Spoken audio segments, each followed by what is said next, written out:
So yeah, it was the thing with Chance. When Chance was responding to Carnival, he had posted this thing of Bill Burr. It was from one of his sketches, and he was saying that, whenever him and his wife have a disagreement, it's always, that he needs to work on something. Yeah. He needs to be better. He needs to do this. He needs to do that. And that's how it's been their whole relationship. But from the beginning of the relationship, she's been this perfectly complete thing. She hasn't needed to work on anything. She has nothing to improve. Just 100%. 100% full. And I'm like, man, fuck out of here. But that's how it be though. That's how it be. Like, what do you need to work on? Like, and then I've been getting a lot of those relationship things in my feed lately. But niggas be spitting. Coffee collection plate. This nigga preaching. I'm like, yo, okay. But I think that kind of stuff is important just because, especially sometimes as men, bro, you can feel like you're alone, like nobody knows how you're feeling. Right. So to see these other niggas, they may be making a joke about it or whatever, or some niggas do it seriously, but it's cool to know that, no, it ain't just your girl. Like most people in relationships have to deal with this same thing. Right. And I appreciate that. I do. And most guys not vocal about that kind of stuff. Because we gotta just suffer in silence. Because if you complain to your girl about your girl, she don't want to hear it. Exactly. Because it's something wrong with you for feeling that way. Right. Like, it don't matter what she did to make you feel that way. The fact that you feel that way is the issue. Feel differently. Feel differently. Don't they call that gaslighting? Ain't that gaslighting? Probably. I think so. I don't know. They just be like, feel differently. That's wild. Yeah. That's some wild shit. Yeah. It'd be like that. Oh man, welcome back. That's a hell of an intro to this episode. Coming in hot, boy. What's this episode? 16. Episode 16 of Block Talk Podcast, season 2. Mm-hmm. Welcome back. It's been what? It's been a minute. We've been off. They don't know that though. But yeah, because we've been on it. That's right. You know what I'm saying? What? Well, it's been a minute for us. We didn't see each other a minute. Yeah. It's your birthday. It was your birthday. It was my birthday. Over like about 2 weeks ago. Yeah. Almost 2 weeks ago. Yeah. It was your birthday. What you do? I got to go to Denver. Okay. I've been talking about going to Denver on this podcast since season 1, episode 1. Yeah, for a long time. And I finally got to go. Me and my girlfriend, we went to Denver. And, yeah, Melody. Excuse my loud ass dog. Yeah, so we got to go to Denver. We got to see the mountains. We got to eat good food. All the food out there slapped. We didn't have one bite of bad food. Not one. Random nigga on the corner selling hot dogs gave me the best hot dog I done had. You had the glizzy in Denver? Bro, hit so hard. It was like, I don't know if it was a California dog or a Hawaiian dog or whatever kind of dog it was. It slapped. And I'm like, man, $4 for a hot dog? Then I ate it. I'm like, $4 for a hot dog? Like, you got to pay for this? Shit. Yeah, it was good. And so Denver is such a beautiful city. Like, it's what? Imagine downtown Detroit if they had a budget. So it's like just a budget to like clean and keep things in order and everything, and you feel like it's a decent police presence down there. You always feel safe. Like you never feel unsafe down there. Like they're doing construction, they're expanding things, but everything was still open. They got a whole bunch of stores, a whole bunch of bars, a whole bunch of restaurants. They got people who can take you on like the pedicabs where you be on the back and they like bike you or whatever. Yeah. It was just fire. Everybody's nice, but the drivers are terrible. Okay. Denver has the worst drivers I have ever seen. Like I've driven in Chicago, I've driven here, nigga. I've been to Vegas. Like Vegas and Denver definitely have the two worst sets of drivers that I have ever seen. Okay. So if you're going to Denver, which I don't know why anybody would do, but if you decide to go, I mean it's pretty, but if you decide to go, don't drive because you're not going to be able to. You're not going to fit in. You're not going to fit in driving. And not that it's that much traffic, but just no. The drivers who are there are bad, and that's the thing too. Yeah, when I think about it, I don't think we were in traffic at all. But they're just bad drivers. They're just bad drivers. That's wild. So like the first Uber we got in after the airport Uber, we were going to a restaurant or something for dinner or lunch or whatever, and the dude picked us up in a Tesla. We're driving straight in this other car right here. So we're both about to turn this way, turning left. So this was the only turn lane. This person didn't know that you couldn't turn. So this person is turning like we're supposed to, and this person is turning too. Oh, wow. And this person is looking to the left to make sure nothing is there. So he doesn't see this car coming from this side. But because he's in the Tesla, though, it stopped on its own. Oh, wow. Yeah. Look at the Teslas. One thing Elon Musk doing right. The Tesla. Man, it is so many Teslas out there. I bet it is. Like that's niggas drive them Teslas like Chargers out there, bro. Hey, I bet. They faster than Charger too. So I heard. Yeah, that's crazy. I've been considering like in the future would I get one. I would. I don't know if it would be my sole vehicle. Nah, it definitely would be my sole But I would definitely get one, especially with the price cuts they've been having. Yeah. Tesla dropped the MSRP of all of their Teslas by 10,000. Oh wow. Yeah. That's what's up. I would get one. Bless you. Thank you. I would get one as like a work car, quick commute, something like that. But I don't think I would get one for like you said, sole vehicle. Yeah. No, I wouldn't do that. But you know, a Tesla on a full charge can get you about 200 miles. Yeah. So you can you can drive around the city for pretty much a week without worrying about it. Yeah. And that's something that I would like. So I can know as long as I'm making little short trips. You know, you ain't got to worry about your engine. You ain't got to worry about your transmission. Right. You don't got to worry about your brake lines and all of this other stuff because it's run by a battery. Right. That's it. If your battery go down, you going down with it. That's a wrap. It's a wrap on that. But did you hear about the guy that brought black guy, tech guy?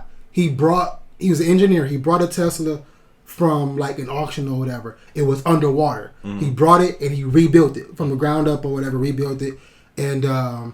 He went to go. He can access it. He can like drive it because he needed the key for it, and there's like a very specific thing he had to do. So he ended up finding out who owned it previously, and tried to get the key from him. And the guy was like, he charged him like I forgot how much it was. Let's say it was 1,000. He said, I'm charging you 1,000 for the key or whatever. No, he didn't charge him. He didn't charge him at first or whatever. And then he was like, yeah, you can just come pick it up. I don't know what you need it for. The car messed up. And he told him, he's like, well, I rebuilt it. And then that's when he was like, oh yeah, I'm gonna need some money. And then so he was like, man, fuck that. I'm not finna go to you to get this fucking car or whatever. So he ends up going, he ends up talking to Tesla and they like, no, we're not giving you the key to this car. For like pretty much being a dick to him because he rebuilt the car and like is ready to go on the road. So they kept it offline. He can't access all of the features or whatever, and he still can't drive it. So now he can't go to Tesla and get a key. He can't go to this guy to get a key. So he went back to the guy, and the guy upped the price again to like $5,000 for the key or whatever.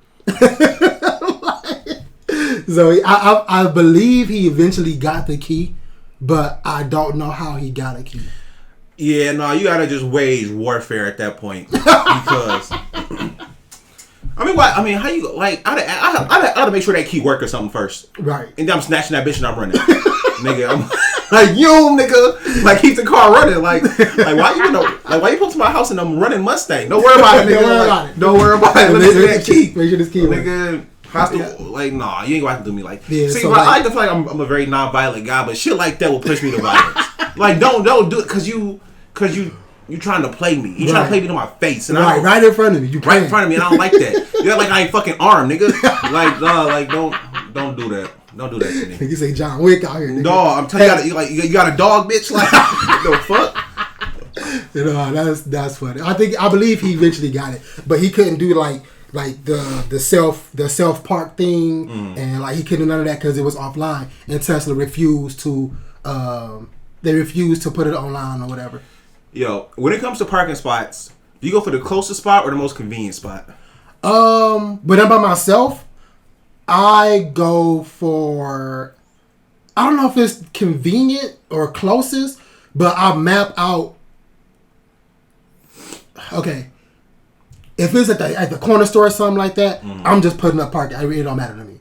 But if I'm like going to like Walmart, Kroger, one of the big parking lots or whatever. I plan my route, so I know that if I'm end up in the bread aisle next to this exit, I'm gonna park over here. Even if I gotta go to this entrance in the front of the building, I'm gonna park off to the right because I know I'm gonna exit through the right of the building. Like, that is how I think. Like I know, okay, I'm gonna leave out of here because there's a register right here, and I can get my stuff, hit this door, and get to my car. So I don't care about going around to the front to get to the front entrance. I'm gonna go ahead, get to the back, and we out. So, I'm like the complete opposite. I like the park wherever there is a spot I can easily get into. Okay. So, like, if I'm downtown or something, and it's like, the place I want to park, like, the place I'm going is like, let's say it's like right here, and it's like a super small parallel parking spot. Like, I can get it, but I gotta hit this bitch perfectly. Right. I'm not parking there. But it's an empty spot like 2 blocks down that I can just pull up to. Yeah, I'm gonna see it. It's only 2 blocks. Yeah, I'm taking. It's a nice day today. Like, I hate parallel parking downtown. Man, I hate parallel parking. Oh no, downtown I hate parallel parking. I hate parallel parking. Period. I know. I don't do it a lot, but I can do it. I just don't like doing it. Yeah, I don't like doing it either, and I'll pretty much damn near refuse. Like, if I'm with my girl or something, I'll be like, "Do you want me to drop you off at the door? Because you're gonna walk from where I'm about to like."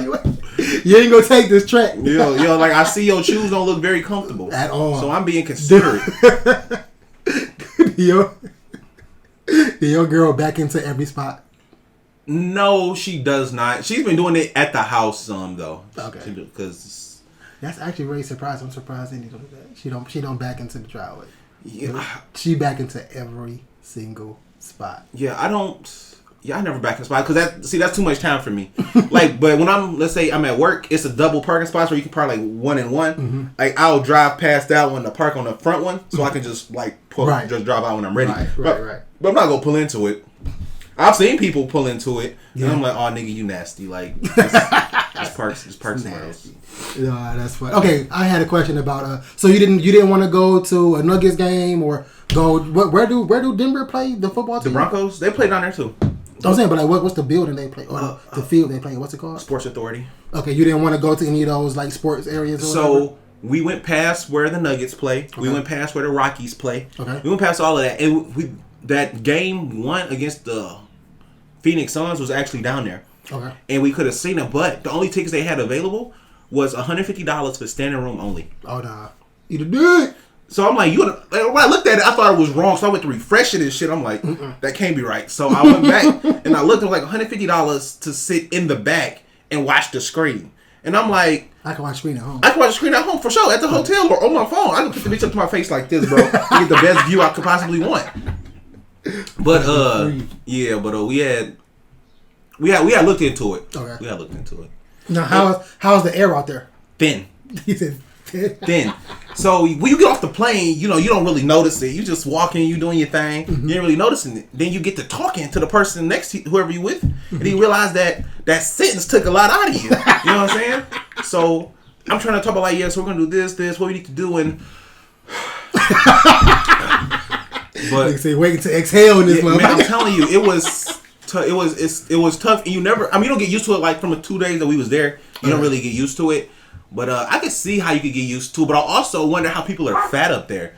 Was it fat people up there? Yeah, it's fat people up there. Fat people live in Denver. I mean, well, I guess they when you're born there, you're already acclimated to it. I guess. So, but still, like... That's wild. I feel like they can just come to, like, any other city and just become Olympians. Like... It was cool. Like I said, Denver comes here... The Broncos come to play here in Detroit. Yeah, Detroit during the season, so...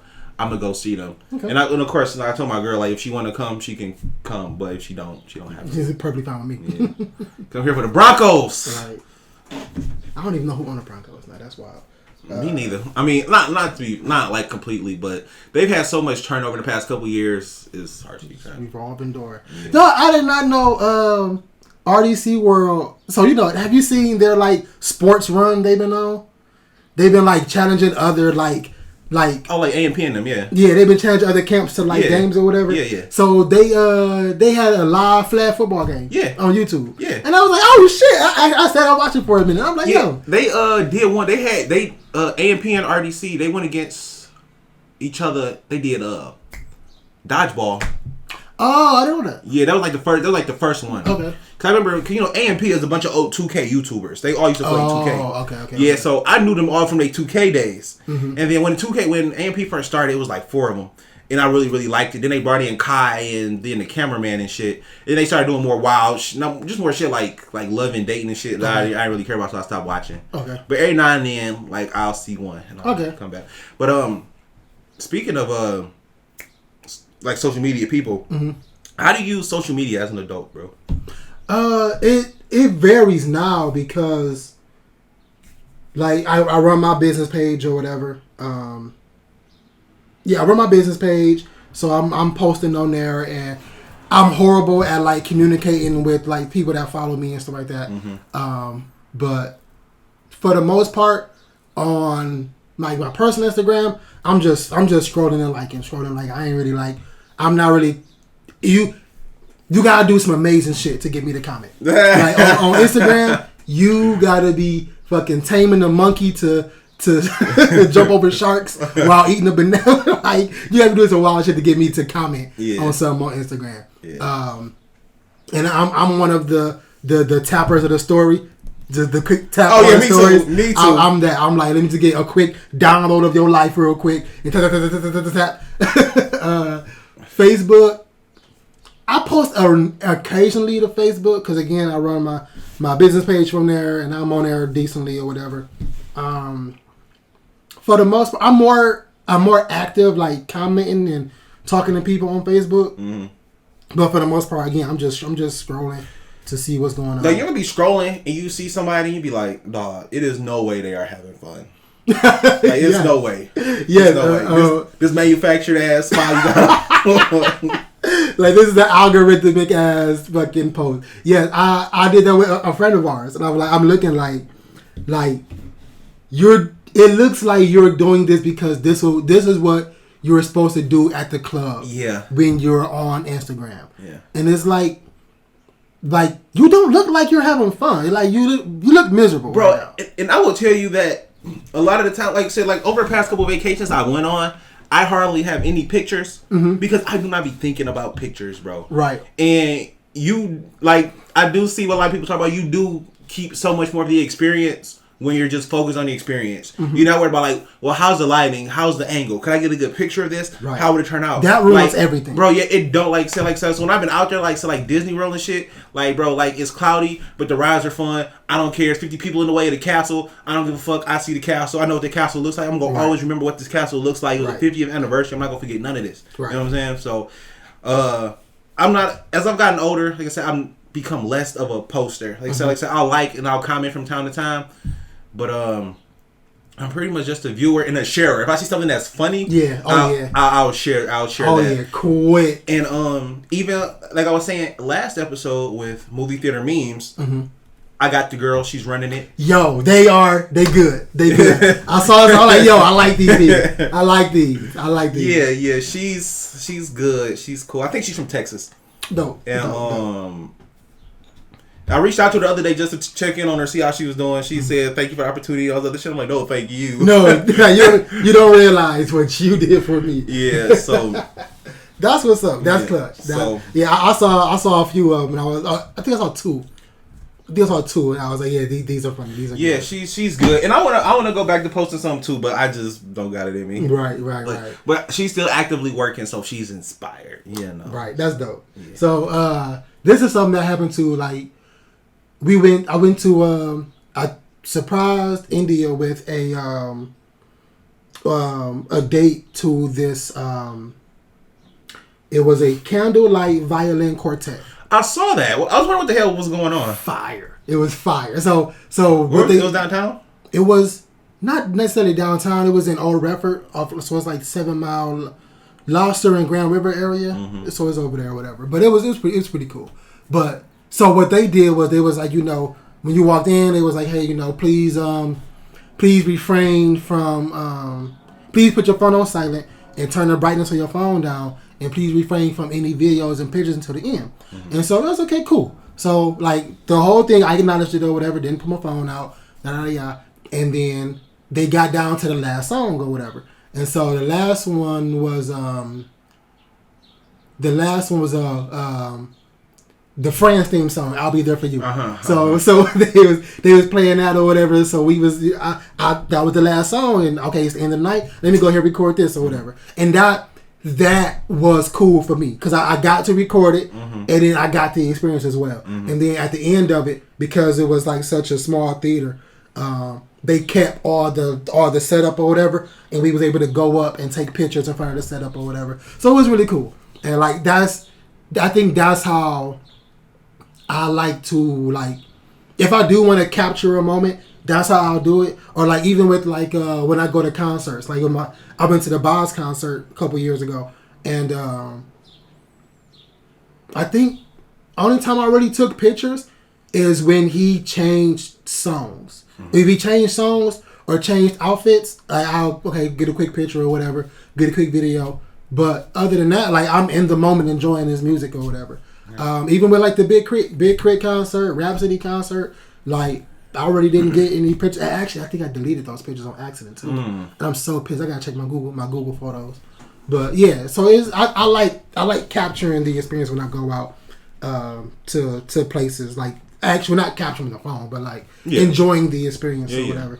Because it's so manufactured to me. Like I seen this one picture of people was at Coachella. I think it was Coachella. Who was at Coachella this year? Was it Ice Spice? Was she at? I'm sure. I think she was. I think it was this. I think it was her. But it was showing like somebody took a picture of like they took a picture of everybody holding their phone up, like looking at the screen or watching their phones or whatever.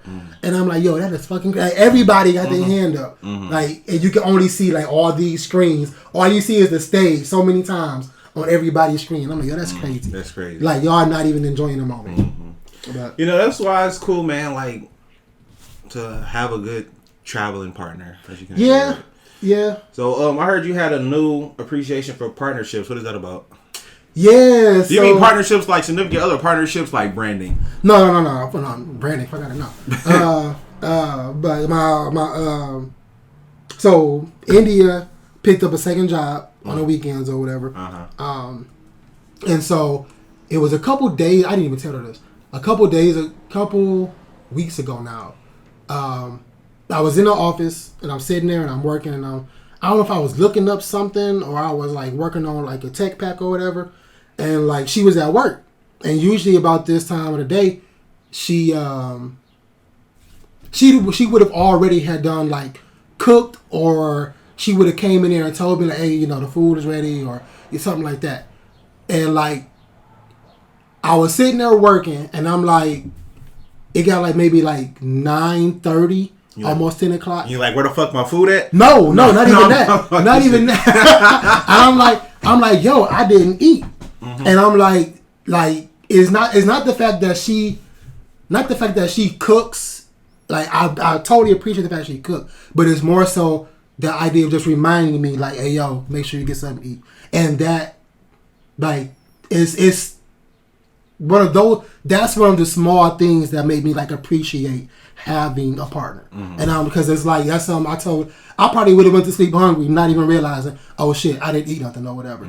But like the fact that like she would just come in and she was like, yeah, no, I put your plate over here, or I did this or whatever, just to remind me, like, hey nigga, make sure you get up and go eat because you've been in here for fucking 4 hours straight. So like just stuff like that. It just made me think about, you know, how I appreciate small things like that.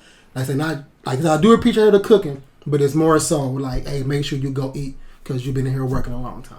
And I was like, you know what? I miss my baby. That's sweet. That's super sweet. You don't have those moments? Yeah, no. She does things that I appreciate all the time. It's like similar to you. Like whenever she cooks dinner, well, depending on what she cooks. If she cooks something that's like savable, she'll make some extra for me so I can eat it when I come home. Because like I said, you know, I don't really get to eat dinner with them. Yeah, overlap don't work. Yeah, and then once they change the shifts, I'm never gonna be able to eat with them. Right. Unless we eat like Sunday night or something, which we typically don't do. Right. But they say, yeah, she'll make dinner, she'll put it aside for me, she'll usually like, write my name on it in like fancy cursive and stuff like that. That's dope. So, you know, and then she packs me lunches for work. Okay. And, you know, she keeps the house running. She's great. That's what's up. Moving on. Yeah. Gotta sprinkle in the love and affection until we get to this hot shit. Well, what's the other one? So I was asked. So I have to ask you this: do you ever be watching a TV show or movie and you see a character and you point out to your significant other, and be like, "Yo, that's you," or "Yo, that's me"? Does that ever happen to you? All the fucking time. I point out the her or the her tendencies A lot. Yeah. A lot. And you know what? I do that to my girl too, because you know what? Because a lot of the time it'd be hard for me to explain what it is she be doing sometimes. Right. But that's it. That's it. You see what you just did? That's you. The first time I remember doing it was we was watching Love Is a Blind. I want to say season 3. Mm-hmm. It was this lady Zanab and this dude Cole, and Zanab would always talk to Cole like this nigga couldn't do nothing right and whatever, and Zanab would be like, no, you gotta do this. No, you gotta do that. And you know, early on in our relationship, Kayla would hit me with that a lot. So, and I'm just like, whatever. And then Zanab started doing it to Cole, and I'm like, I've seen this. I've seen this. That's you. That's you. And she said, I'm not that bad. And I'm like, but you know, of course they edited it to make it look worse than it was, which Cole came back to say. But I'm like, babe, you do that thing a lot of time, and especially when she get mad, she gets on these runs. Like, if it's like dominoes. So if you can catch one thing and you can stop it, you good. But if you get to like 1, then 2, you can count 3, 4, and 5. They're coming, and that's how Zanab was. And I'm like, that's you. Wow. And then I was watching this show Beef last week, and I was looking at the characters. I'm watching these characters, and I seen a lot of myself in one of the characters, and I did not like it. She didn't have to point it out to me. I seen it in myself. I'm like, that's even worse. I'm like, man, that's me, and I do not like it. I typically find myself in the petty person. Like, that's where I typically find my person. And I find myself in the petty person. And, you know, as petty as I am, I would feel like I do, but I don't. Because I feel like my petty is not... It's not like... It's just like anybody can get it. But it's not like I'm just dishing it out for everybody. You have to earn it. Right. Like, if you got it, you earned it. Right. Yeah. I don't know, yo. I can't think of anybody offhand that I can point out and say... Like, yeah, I think that character is me. Shit. I'll have to come back to that in a future date when I'm gonna write it down. For sure. but speaking of shows though, how on a scale of 1 to 10, how bad is it to watch a show that you and your significant other have been watching together? If one of y'all watch without each other, how bad is that? It's pretty bad. It's pretty bad. She get upset. Like I was sick one day, and do you ever seen? It's a show called "I May Destroy You." No. It's about a girl. You ever seen Chewing Gum? No.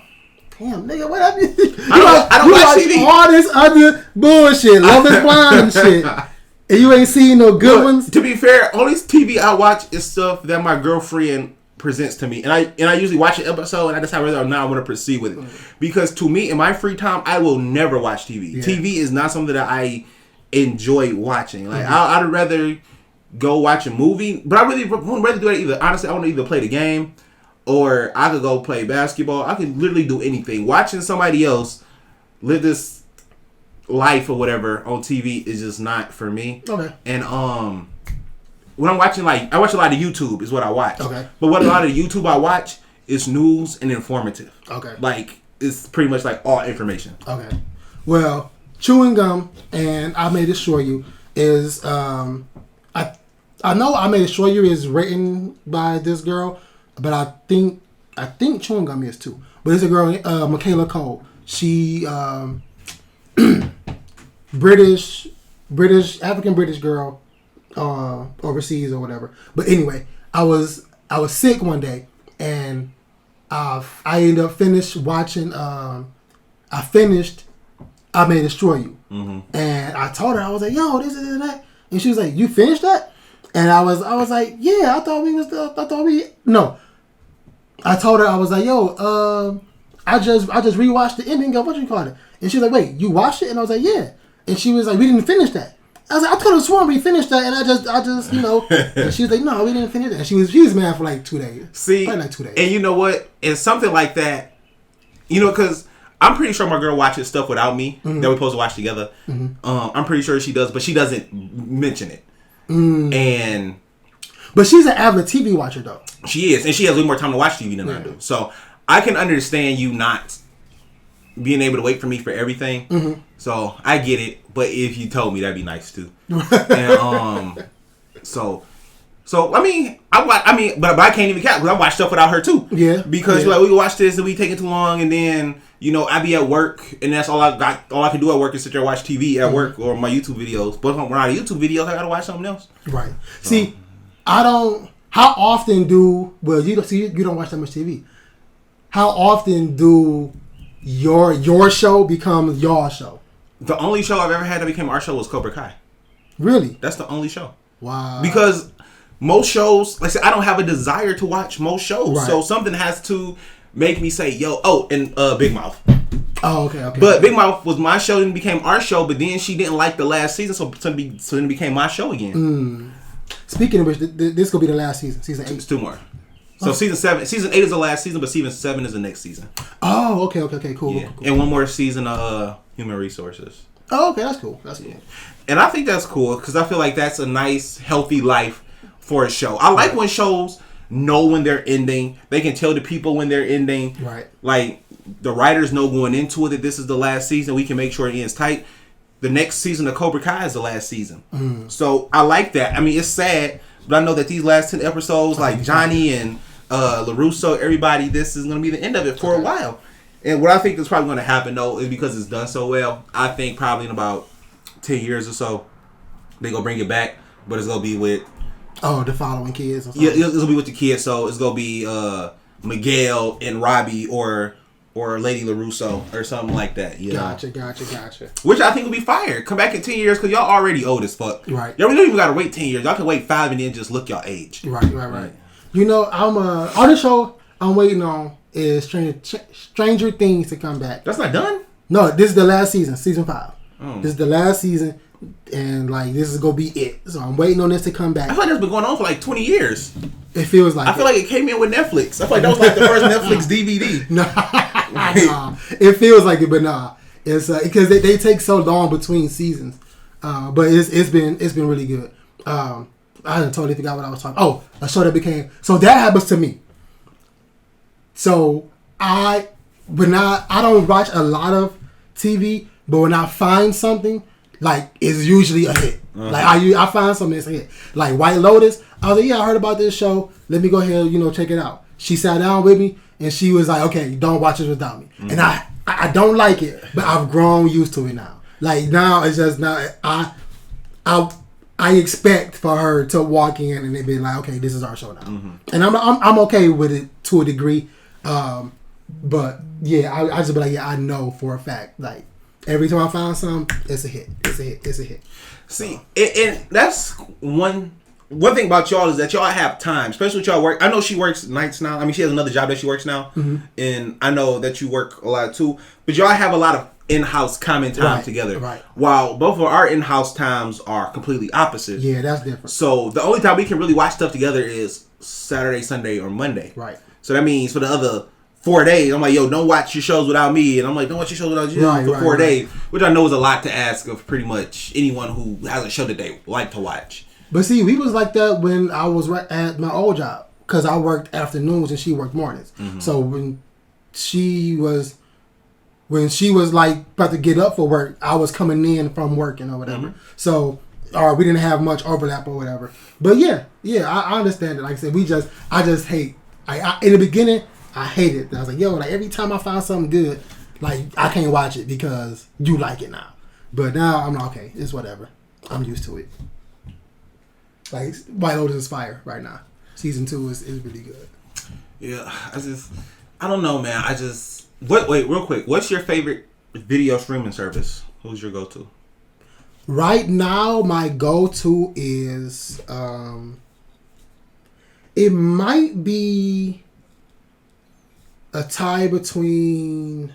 Well, no, I can't say that. Does YouTube count? Yes, it's YouTube. What's your favorite streaming service that you pay for? That I pay for. that I have access to, or that I pay for. What's your favorite premium streaming? What's your favorite premium streaming service that somebody pays for? Okay, paid streaming. That's funny.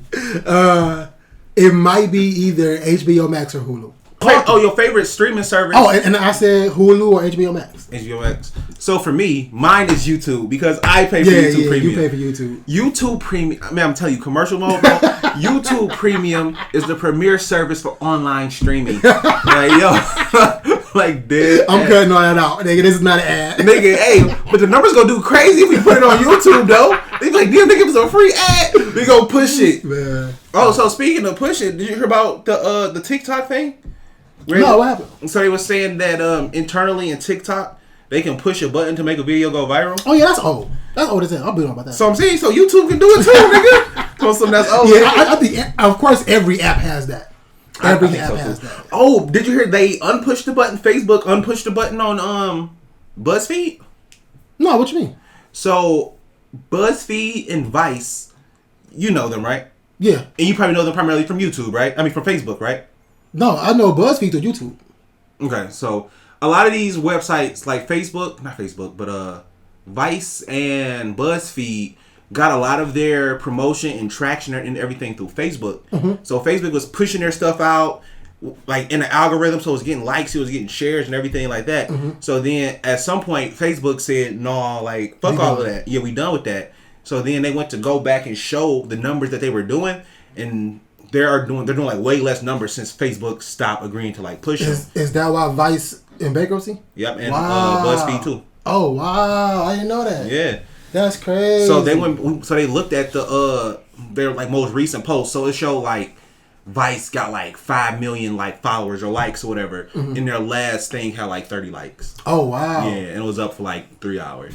But see, there's no way that you go from 5 million to 30, but without somebody blocking you. You should still be at least get a mil. But you know, the typical thing in social media is they say is the 1% rule. Yeah. If 1% of your people actively engage with you, that's typically good. Yeah. And so for 5 million though, what's 1% of that? 50,000? And they're not getting that. That's crazy. So that's crazy. I know. I think on Instagram it's like 30%. I think it's like 30% of your following is what your posts go out to. But even then, 30% don't see it all at once. So that's crazy. All right. You good? Yeah. I don't like that those companies do that. That they say, yo, like as a follower, you be like, yo, I want to see what this person posts. I'm gonna follow so I can see what they post. Mm-hmm. But then Facebook be like, well, we'll decide if you see it or not. Right. I think you like that person? Get in line. So and I think that's unfair to both people, because as the viewer, you either have to engage with this person manually for a while before they make it like an automatic thing, right? Or as the person providing the content, you have to invest this money to make your post go out to reach people that it should have been reaching already. Well, that's what it's about. Because when you do, and you probably see it before, like when you do an ad, you have the option, like one of the preset options is people who like your page and people like it, and other people or something like that. Right. So I'm like, nigga, what do you mean advertise to people who like the page already? Right. What do you mean? Yeah. Like, nigga, like, you want me to send your stuff to people that already want to see your stuff? Right. Give me that money. That's so my thing is, I don't want to say it's necessary, but if from a business standpoint, I would have something built into my app too like that. Like fuck all of that. Like y'all not about to just see all this shit for the free, easily, all willy nilly. I want you to see what I want you to see. See, but I feel that reaching people who know less about your product is more beneficial and profitable than reaching out people who already know and who choose their engagement. Yeah. So if I like Royal Lineage or whatever, I click it, I like it, and it's like only kind of like it. I'm not checking for everything you do. I just kind of like it. Right. And then you want to send me something, but I can't see it. Right. So, or if you put money towards it to see it, like I know what you're about. I only kind of like it, nigga. You putting it towards me don't make me like it more. Exactly. So you'd be better off sending it to somebody who don't know about you, so they can decide whether they really like you or only like you a little bit. But they get to decide versus sending it to the same people who formed an opinion already. Right. But speaking of Royal Lineage, bro, man, Shein let me the fuck down, bro. Don't put me and Shein in the same sentence. Bro, we are not the same. That's what I'm saying. That's what I'm saying, bro. Like, yo, look. Say Shein is trash. Go buy Royal Lineage. Okay. Look. Shein is trash. Period. Okay. So, pause. Okay. So Shein is trash. go by royal lineage. There you go. So clip that. So, gonna be the one clip you send me. Clip that. Like, I know I'll make clips, but use this one. I ordered some stuff off of Shein because they spam me with the ads or whatever, and they showed me some clothes that I did like. So I'm like, okay, I'm gonna order them. Of course, I wanted them for Denver, but they didn't come in time. Right. So I ordered them. I got them, and I went to touch them, and I'm like, what is this? Like it felt like it had like glass in it almost. Like it just felt really rough. It felt really rough and really cheap. And I understand I paid a cheap price for it, but I'm like bro, like I could have had Bobby make me something similar to this, and it was gonna feel way better than this. Like for probably the same price. Like this is bullshit. Like these niggas got me on straight advertising. Yeah. So like honestly, I have never been more proud of Royal Lineage in my life. like no, I always knew you made a quality product, bro. He said, but now, nigga. But after spending my money on some other shit, and I'm just like, this is not it, bro. I'm not even like, I'm not a brand whore. I'm not super into like the fancy stuff. You are, G. You a Jordan whore. You a Jordan whore and you a Drake whore. Chill out. Whoa. You are. Drake whore is wild. Stop that. That's a wild statement. You're right. I'm sorry. I apologize. But outside of that, those are that's shoes. That's different. Yeah. Like I'm really wearing a shirt from a nigga who lost the election twice. This nigga lost the election twice, and I'm wearing the shirt. Like I don't like it. Don't really matter to me. I like it because it's a good feeling shirt. It's a good quality feeling shirt, so I like it. And I'm thinking, well, maybe let me just see. And I'm just like, that shit was just not the move. It was not the move. And I see why they call it like fast fashion. Yeah. Because if you want to get a look off, sure.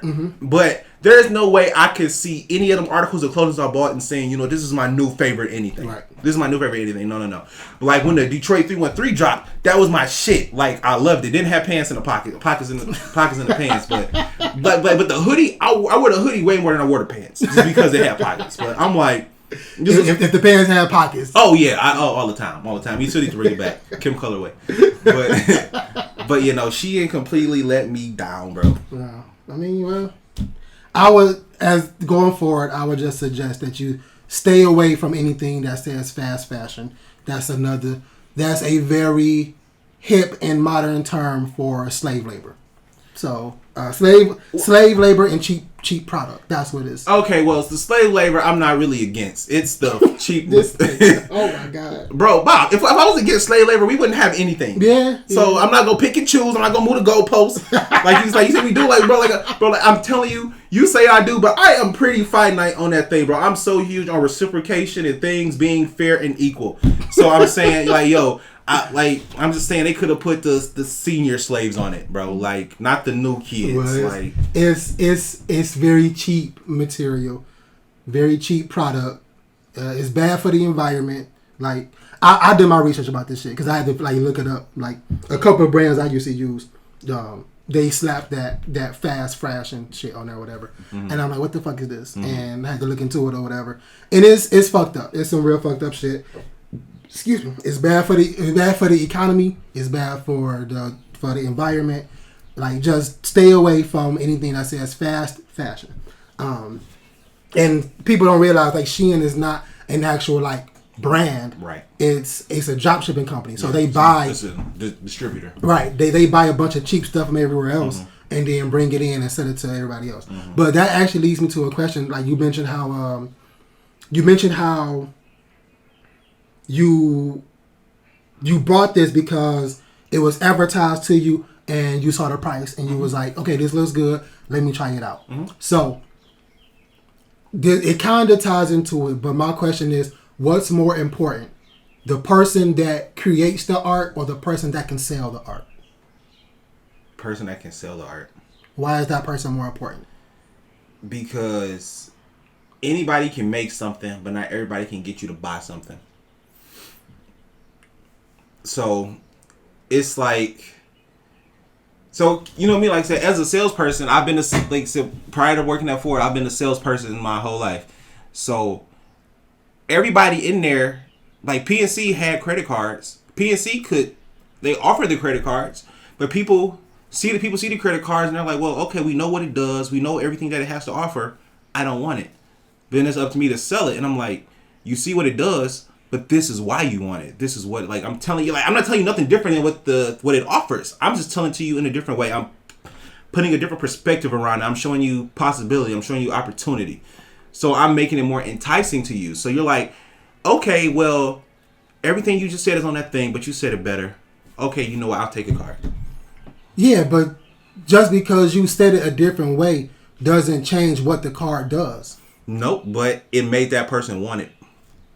So, it always did what it did. But when it did what it did on its own, they didn't want the card. When I said what it did, then you wanted it.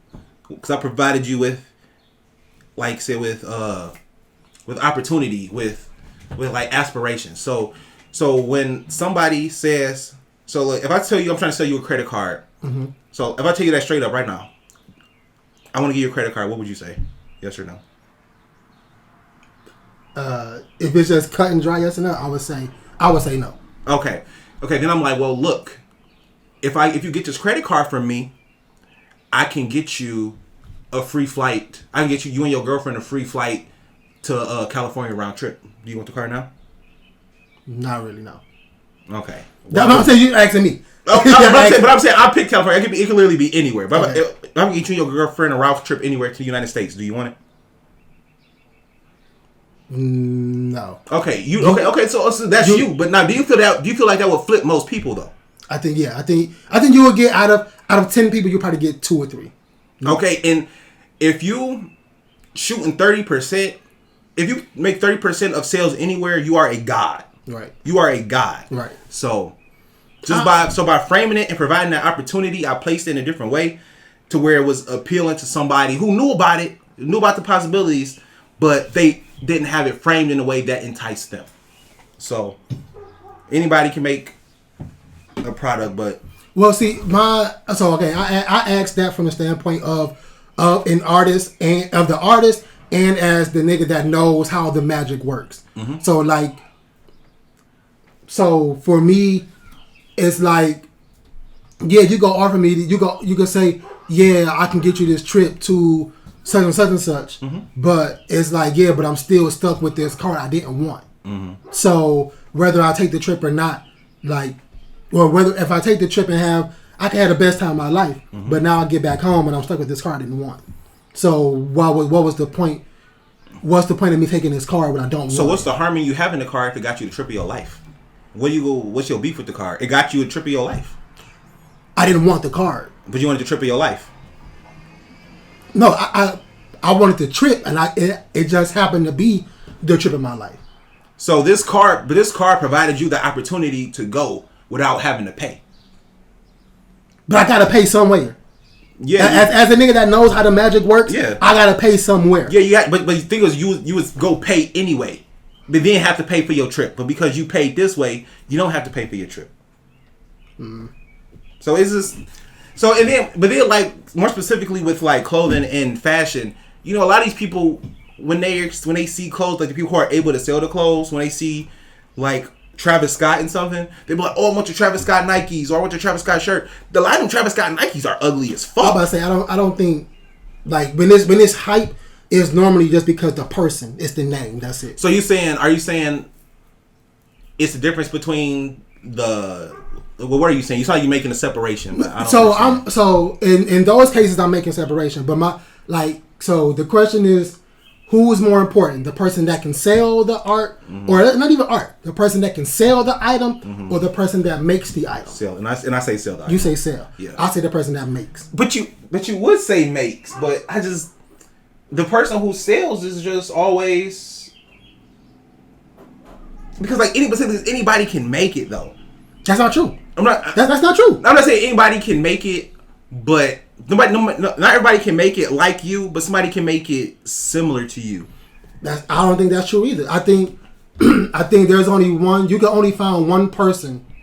There's only one person that made Harry Potter. Mm-hmm. You can find hundreds of thousands of companies to sell the book Harry Potter, mm-hmm. but you can only find one person that made Harry Potter. Yeah, but then you see what I'm saying? Yeah, but when something is successful, though, they make knockoffs, or they make something similar, or they make spin-offs. There's only one Harry Potter. You have Twilight, Divergence, Hunger Games, all that shit. But there's only one Harry Potter. Like we have everything else. We like this one thing. I exist. Y'all exist because I exist. There's like it's not the other way around. I birthed y'all. Y'all can't do what I do. So the thing is, she didn't sell that book door to door. She didn't Master P that shit. She didn't. Yeah, but so she needed somebody to sell that shit for her, and I'm sure it was some kind of. I mean, like growing up, like we don't. I mean, I remember Harry Potter being something when I was in like 3rd or 4th grade, but we don't know the kind of promotion and things that went into making that book or that story a success. Right. So we don't know what kind of promotional campaigns they did. Right. So. You know, I don't know. Or what if early on it was like yo, we like this, and Paramount or Warner Brothers was like, yo, we want to make a movie adaptation of this. We go push this, and then that's who they use. So Warner Brothers was the one selling it. Say, yo, we got a movie of this coming out. Read up on this, so you can be ready when the book come out. Right. But I think they wouldn't have anything to sell or make a movie out of. See, if it was not for her. See, if Harry Potter didn't come, then Hunger Games would have came. If Hunger Games didn't come, Lord of the Rings would have came. I don't think that's true. Yes, it is. I don't think that's true. You think all them stories are based on Harry Potter? No, not based around Harry Potter, but I think Harry Potter was the birth of the young adult novel. No, or the craze, because they've always been around, but the craze and the attention and the want of the young adult genre came because of Harry Potter. No, young adults have been watching movies since movies was out. No. Young adults have not been reading books at that rate. Young adults have not been reading books at that rate until young adults wanted to entertain themselves. That's all they could do for a while. Like these niggas wasn't on the internet or nothing in the 80s and 90s. But I think you're missing what I'm saying. Like I think you just want to be really right. And no, it's not even that. It's like it's the idea that. Like, I don't think Hunger Games would have birthed the young adult genre. No matter how hard they would have pushed it, I don't think it would have birthed the young adult genre. No other book that came out that got a movie adaptation would have birthed the young adult genre the same way. So you saying if Harry Potter didn't make it, young niggas would have never read a book again? Not necessarily never would have read a book, but the craze and the attention would not have been on this specific genre. It would still be going on, but it wouldn't be as big as it is. And I'm going to have to disagree because there's no way you can, like, don't get me wrong, I'm sure it jump started a piece of that, but with a lot of these other movies that are coming out now that are based on books and romance novels and stuff like that, I can't tie all of that success to Harry Potter. I can't. No, because those are not the same. Those don't fall in the same vein, though. Like, so what are you talking about? So, like, you saying like the book about the girl? So I think I think the young adult genre is dead now. I think it's dead now. So everything that we seeing now, I think is birthed off something else. So what if the young adult genre not dead? You just not a young adult no more, so you ain't paying attention to that shit. No, because as a creative, I can point out, this is something from the young adult genre. I can point that out. So like it's one the something school of good and evil that's in the young adult genre, but it's on Netflix. So are you So are you just trying to like make it just be like fantasy or something?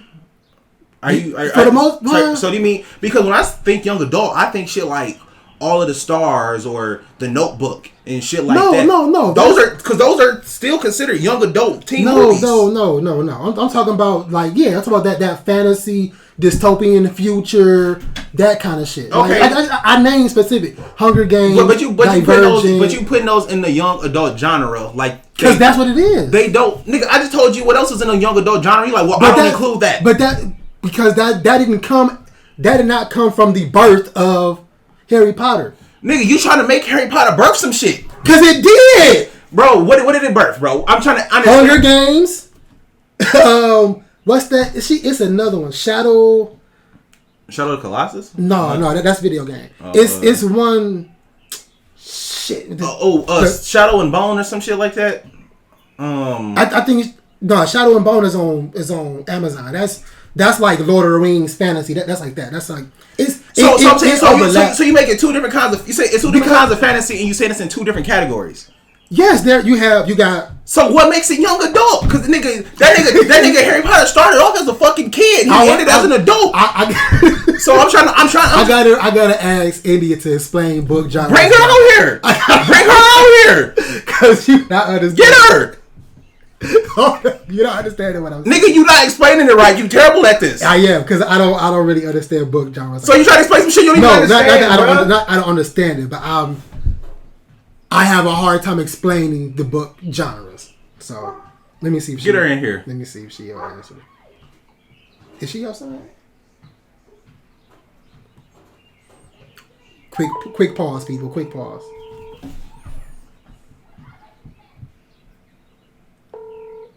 Hello. Hey, babe, can you come in real quick? We need your voice. Sure. Bet.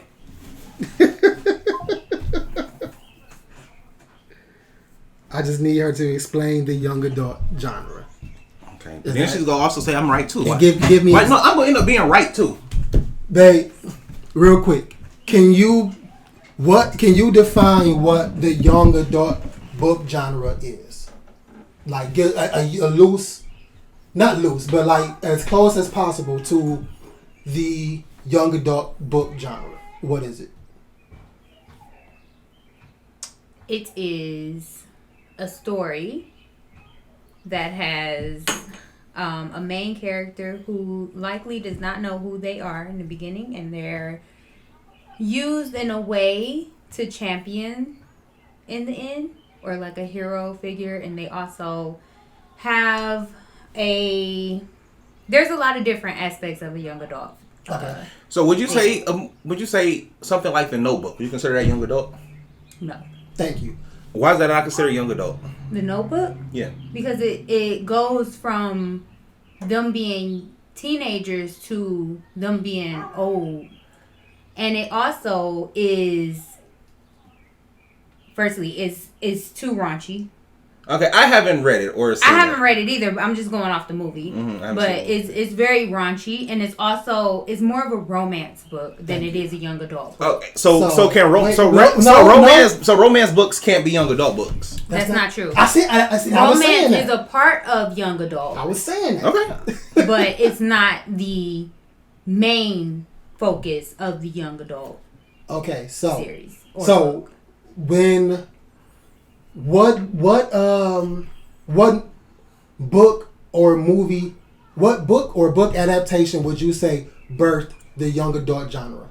Birthed it? Yeah, to us, like to the if you anywhere between the ages of 28 and 35, what Harry book? Potter.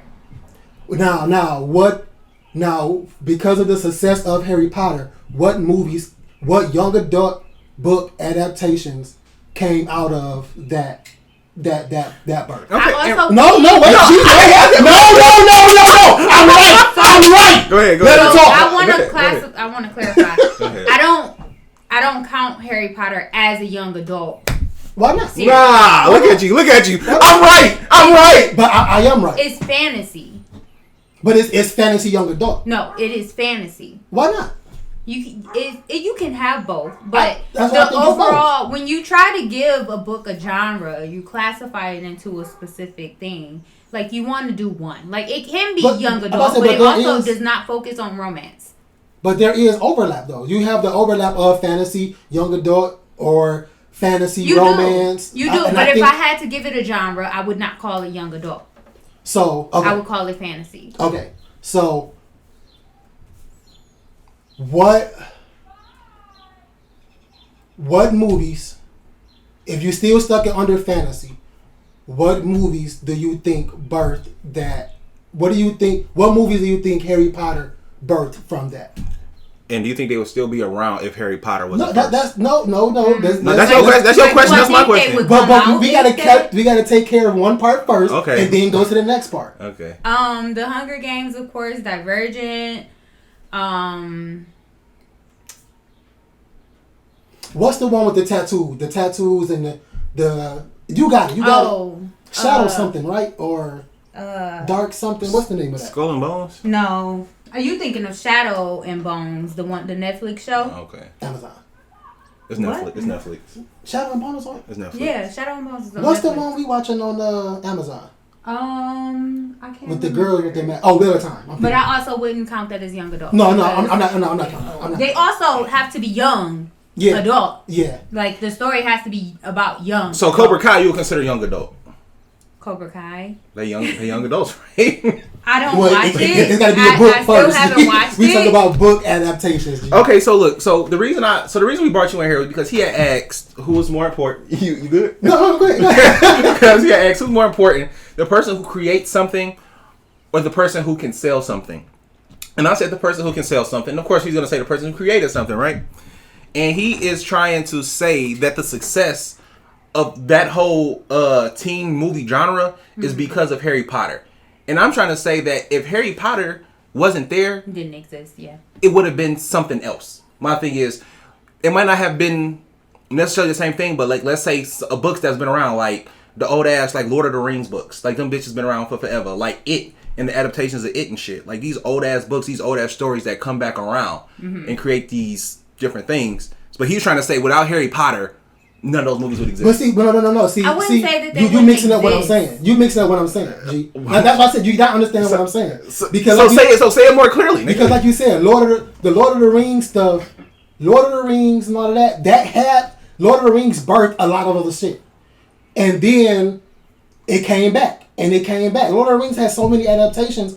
And then now it finally hit with a big budget and all the CGI stuff. So it's way more big than it was. So I'm saying, so it was that company who was able to sell it that time. But no. They have such a rich story written by Tolkien that they've been able to sell that same story over and over again. But without him writing that amazing story, they would have nothing to sell. So, I don't think that it would not exist. I think that it would not be as big. And that what I said? I think you said it wouldn't exist. No, I said it wouldn't. I said, yeah, if Hunger Games would have came out first, I don't think the young adult boom would have been as big. But because Harry Potter came out and that was a hit, it set up Hunger Games to be a decent hit. And that set up Divergent to be a decent hit. And that set up something else to be a decent hit. Okay. But because Harry Potter is so big, a rising tide raises all ships. That's what I'm saying. Also, that other series was Mortal Instruments. Thank you. Okay, well, since you're here, and this is the last thing. So I kind of know you'll go. What's more important to you, the person who creates or the person who can sell it? So if you're asking me what's more important to me, I would say the person who creates it. But if you're asking me to be objective and think about it outside of me, the person who creates, I would say the seller. I think even objectively outside of me, I would say still the person that creates it. I think the seller is the person who gets it out to the world. And if it depends on what you are gaming for. And I think the seller is the person who gets it out to the world, and that's the person who's in charge of who's going to see this and how much exposure is going to have. Okay. But again, the creator is the person who created it. So you can't have one without the other. And my whole thing was a seller can sell just about anything from any creator. So if you give me like... That's not always true. No. So I'm saying, like, if you out and you promoting your book like by yourself and it's like a good book, but then I'm good at promoting and I got a bad book, you know what I'm saying? More people gonna know about my bad book than your good book. You know what I'm saying? So that's why I just think that person is more important. Objectively, yes, I agree. Cool. Subjectively, I think the creator is more important. Because that's just me personally as a creator. Yeah, and you know what?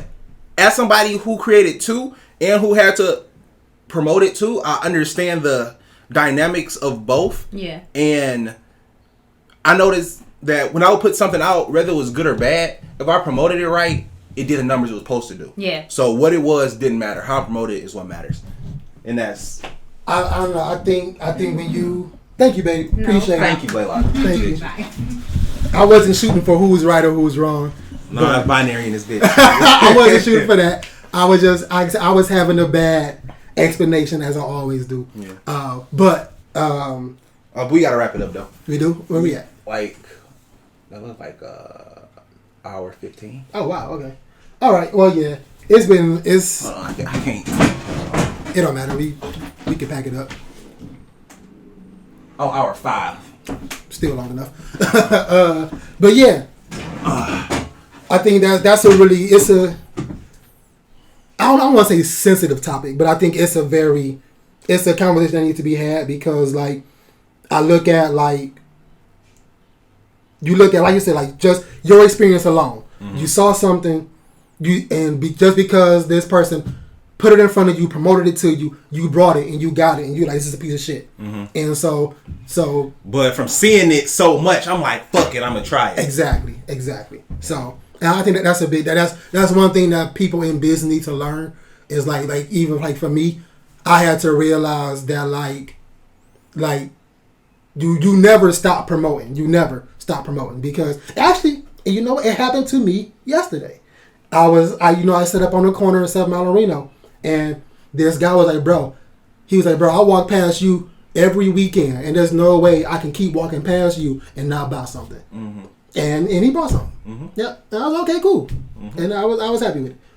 But you know, I sell quality shit, so I wasn't worried about it. So your shit is back. So he's gonna buy your shit and be like, I'm coming back. I bought that shit and said never again. You know what I'm saying? I'm gonna slander them on my podcast. They gonna put $100 behind that motherfucking post too. Like, we gonna boost this bitch. Like, you want to get the sports real quick? Come to my flight thing real quick. Okay. So my flight thing is actually it's not so much as a destination.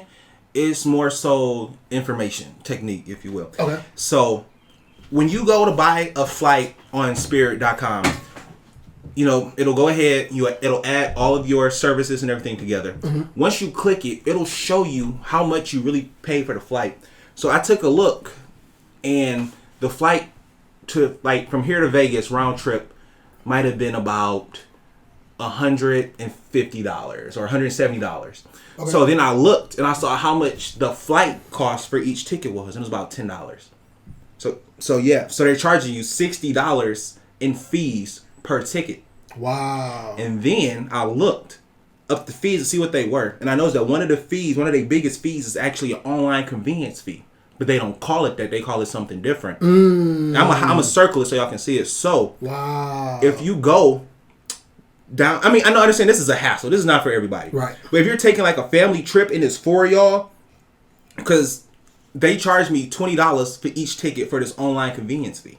So they raised my ticket up by $40. Right. So if you with a family of 4, that's $160. Right. That you could save. So what you want to do is you want to go to the airport, buy the tickets for that future date, and then you will save that $22 or whatever per ticket. Wow. And you know, I always wonder why people say like if you go to the airport in person to get your tickets, specifically Spirit, then it'll be a lot cheaper. Yeah, because they charge you a $22 each way convenience fee. Oh, wow, that's crazy. Yeah. That's crazy. So, and I looked it up. Of course, I went to go and look on like Delta and stuff, and Delta and them, they don't do that. Mm. But, you can save yourself. Like I said, and I understand going to the airport is a hassle for most people. Right, because you got to take a whole... But, like I said, when we went to Disney World, if I knew that I could have saved $60... I mean, don't get me wrong, it ain't a lot of money in the scheme of things, but that's a decent amount of money. It's $60. Right. It's $60. So that's a decent amount. That'd have been enough for our Uber to and from the resort. Exactly. And I don't work too far away from the airport either. Right. So, but just a bit of information for y'all who don't know. Yeah. I always wonder why people kept saying that. Like, what's the difference? But that's a big deal. Yeah. All right, sports talk real quick, and then we out of here. My Warriors down bad. Warriors beat Sacramento, and now they are down 2-1 against the Los Angeles Lakers. Man, they shouldn't have lost that first game. Why you say that? They lost by like 5 because Jordan Poole is a dick. I mean, it's Jordan Poole. You gotta live and die. You live and die by him. You know where he's gonna end up? Where? Detroit. Bro, I don't think so. He's a very Detroit-like player. You know what I'm saying? And just the shots he takes, I just feel like he's out for him. I feel like he doesn't play winning basketball. Now, I'm not saying you can't win with him. I'm not saying that. But if you had to rock with him as like your floor general, we're gonna ride behind you. No, bro. No, he off the cliff. He ain't that. Off the cliff. And I'm saying, I think he'll be good because like I said, I think this is gonna be K last year. K gonna get traded because he always injured. And Ivy, go probably stick around. Oh, you talking about Detroit? Yeah, talking about Detroit. Cause I'm like, I have the strong feeling he's gonna end up in Detroit. Maybe not this contract, but before this contract is up, he's gonna end up in Detroit. He just got an extension, didn't he? Yep. And before that contract is over, he's gonna end up in Detroit. I don't think so. I do. I don't think so. Speaking of Detroit, did we mention that last week? What? Last part that they let go of Dwayne Casey, or they moved Dwayne Casey? Yeah. Okay. We did. But shit, I don't want to say mine because I haven't been rooting for these niggas. But the Suns are down. Are they tied? Are they tied now? They're down 2-1. I thought they. They're Okay. down 2-1. Down 2-1. Yeah, they're down 2-1. Look, they won one game at home. Yeah, the first game yesterday. Yes. Okay. So yeah, so they down 2-1. Chris Paul way too old to be out there. They need Campaign to be Campaign again. I didn't realize he was hurt for so long. But they need Cameron Payne to come out and play. DeAndre Ayton is. So I used to go to bat for him because I'm like, yo, they don't utilize him the way they need to. And cause I used to look at highlights and shit like, yeah, like he wide open in the post, you can just throw it down to him, blah, blah, blah. But then like watching him play, this nigga is so frustrating. Yeah. He is so frustrating to watch. And it's like, like the game, the big man game now is so soft. It is. It's so soft. And you know what? And that's why somebody like Jokic, where he's not even really strong. I mean, he's strong, but he's just big and heavy, and he's not afraid to go down there. Exactly. Because he know you gonna have to follow. That's all it is. And that's how you get. Don't get me wrong, he can shoot and shit. Like, but like that nigga know, like you got a 6'8" nigga behind me, and I'm 7 feet and fat nigga. Like, right. So like don't get me wrong, Jokic has a good like finesse game or whatever. Yeah. But like the game is just so soft. It's so many times where I look and I'm like, yo, dunk the ball. Dunk the ball. Just dunk the ball. Be aggressive a little bit. Like it's ridiculous. It is so frustrating to watch him play. Like it's crazy. You got KD skinny ass down there on the block. You know what I'm saying? Getting rebounds and being physical, and your big ass can't do it. But you know though, we might have touched on a bit though. I think it's due to the changing of the game. And it being more perimeter oriented. Yeah. That even the big niggas don't want to be down there. Yeah, nobody wants to be like we literally make the spot just for you. And the thing is, he can't even shoot though. So I can see if you was soft and you could shoot and you ain't gonna be down. Like, okay, nigga, you a softy, shoot some threes, stretch the floor. Man. But nigga, you can't not shoot threes and be soft. You Ben Simmons at that point. You worse. You worse. At least Ben Simmons is on the bench, not fucking up his team. Man, what? Like, I don't even want to get into it, but anyway.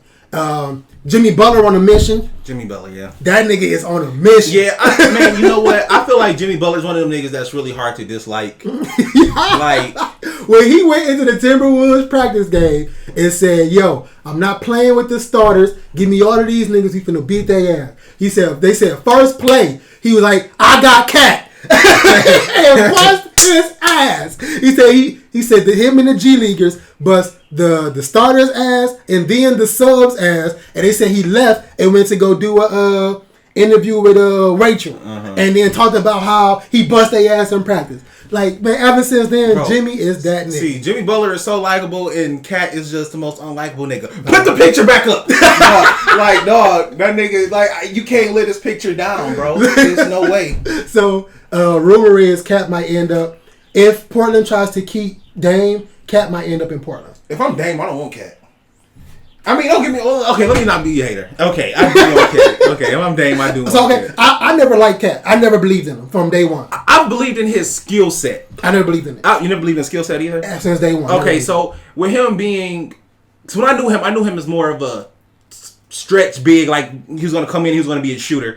And, you know, this is before, like, right as Steph Curry was, like, doing his takeover. Yeah. So I'm like, you know what? This is going to be good. Because, you know, I'm thinking like Dirk, you know what I'm saying? Right. So I'm thinking he's going to be good. I didn't think he was going to be... I mean, he can still shoot. And I still think he has a lot to offer a team. But he cannot be your best player. You can't look at him to be alpha. He's got to come in there. He's your Kevin Love. See, I'm going to say something.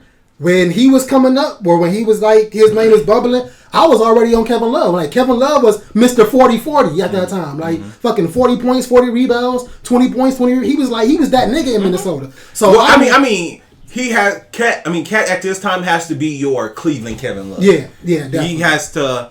I feel like he's a very good supplementary piece, and that's one thing I think is going on with Phoenix is the league has shown it time and time again. Like, you can't afford to be too top heavy. Yeah, you can try, but a lot of the times, bro, if one of your players goes down, you have nothing. It's a wrap. Because like last year when Gary Payton Jr. broke his arm or whatever, the team was he was their best defender, but the team was still deep enough to go on and to be able to fight and wait for him to be able to come back. Exactly. So if somebody like him was on Phoenix and he was starting, he break his arm, y'all finished. It's a wrap. Y'all finished. Y'all don't have. There's no room, no leeway. And I know I'm Mr. Star Power, you Mr. Role Player, but I agree. I think if you look at like a lot of the teams that won it, like, they've had great depth. Yes. Especially during the playoffs. Oh, yeah. Like, throughout the regular season or whatever, I don't think depth really too much matter because don't nobody actually go hard. But, like, when it's time to get your starters some rest or whatever, like, that the person that's going to come in and hold the line for that 2-minute stretch, you need that. Yeah, you do. You need that because, and right now, Phoenix ain't got it. It's looking real bad for them. And then, but the problem is you can't have all just hold the line people. Nope. You gotta have at least two, sometimes 3 people to push you over that top to level you out or whatever. And see, I do a lot of 2K simulations at home, just fucking around and shit. And one of the ones I've tried that I've gotten different success with, like moderate success, is I went crazy. I picked like 2 strong offensive players with no defense, and the rest were like middle of the road players, like strong defense. So I had like Jordan Poole and like Jalen Green was like my offense, like offensive setup. But then on defense, I had like Jay Crowder, Vanderbilt, and what's the tall African nigga name?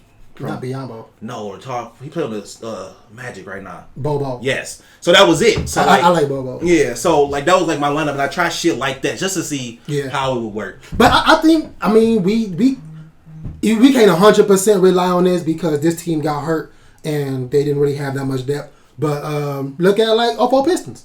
Like when the Lakers, of course, Lakers team got hurt or whatever. They wasn't 100%, but still. Who's like, hurt on that team? This is back when they had Gary Payton, Kobe, Shaq. Yeah, who was hurt? Karl Malone was hurt. I think Gary Payton was hurt. Them niggas played. No, they didn't play in the finals. You sure? I don't think so. Because Detroit beat them 4-1. I think they probably played game 1, but I don't think they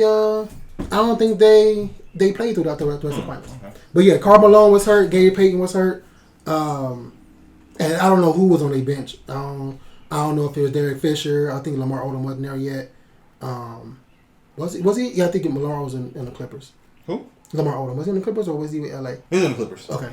Yeah, but yeah, we see teams like I said, they was hurt, but still like Detroit, like technically our offensive juggernaut was Shein, and he wasn't like that offensively like heavy like that or whatever. Yeah, that Detroit team was just middle of the road. It was probably like one of the most incredibly balanced teams ever. You know, like how when you like go to select the fighter, like offense, defense, like whatever. Right. Like our shit was just like straight, just all leveled out, straight down the middle, all leveled out, which is ridiculous. Yeah. But who else? So Knicks playing Miami. Yeah, they down 2-1. I mean Miami up 2-1. Whatever. Boston is playing Philly. Who? Philly. Boston playing Philly. Joel Embiid won the MVP. So. It's been like in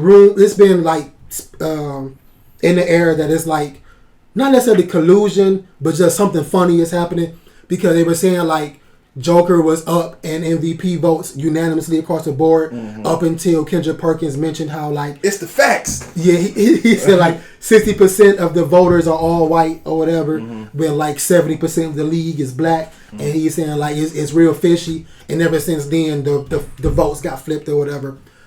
So a lot of people are coming out saying like it's an illegitimate claim, but then like do you watch Gil's Arena? Gilbert Arenas Sometimes. show. I like his show. It's pretty cool. I don't like Rashad McCants. I fucking hate this nigga. So anyway, I'll talk about that later. But anyway, Gil was talking about how if you watch after hold on. what? Shit. This nigga ringing the doorbell. Hold on. Damn it. How do you...